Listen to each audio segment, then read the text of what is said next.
ভাইকে দেখতে পাচ্ছেন, উনি আধুনিক প্রযুক্তিতে উনি ভুট্টার বীজ রোপণ করছেন। কিভাবে আসলে এই যন্ত্রটা কাজ করে একটু ভাইয়ের নিজের মুখেই শুনবো।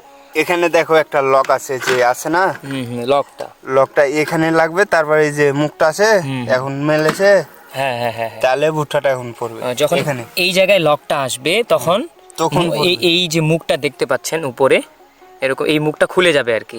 এই যে বক্সটা দেখতে পাচ্ছেন এখানে মূলত ভুট্টার বীজগুলো সংরক্ষণ করে রাখা আছে। এখান থেকে একটা একটা করে ভুট্টা প্রতিটা এই যে মুখগুলো দেখতে পাচ্ছেন এখানে যাবে, লকের মাধ্যমে মাটির সমান গেলে সেটা খুলবে, একটা একটা করে ভুট্টার বীজ রোপণ হইতে থাকবে। এটার কীরকম মূল্য? এটা তোমার অর্ডার দিচ্ছি তো 16,500 টাকা পড়েছে। 16,500 টাকা।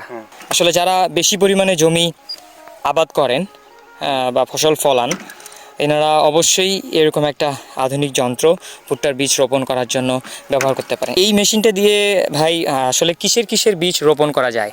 ভেন্ডি যাবে, বাদাম যাবে, ভেন্ডি, বাদাম, আরো অনেক কিছু যাবে, আরো অনেক কিছু। ভুট্টা তো ভুট্টার বীজ রোপণ করছেন? হ্যাঁ, 2-3টা জালি আছে, মানে যেটা লাগাবে এই জালিটা ভিড়ে দেবো। বাদাম লাগালে বাদামের আলাদা জালি আছে। ও আচ্ছা, মানে অন্য ফসলের বীজ রোপণ করতে গেলে জাস্ট এখানে কিছু পরিবর্তন ঘটাইতে হবে, মানে এখানে জালি আছে, জালিটা লাগাইতে হবে, সেট করতে হবে।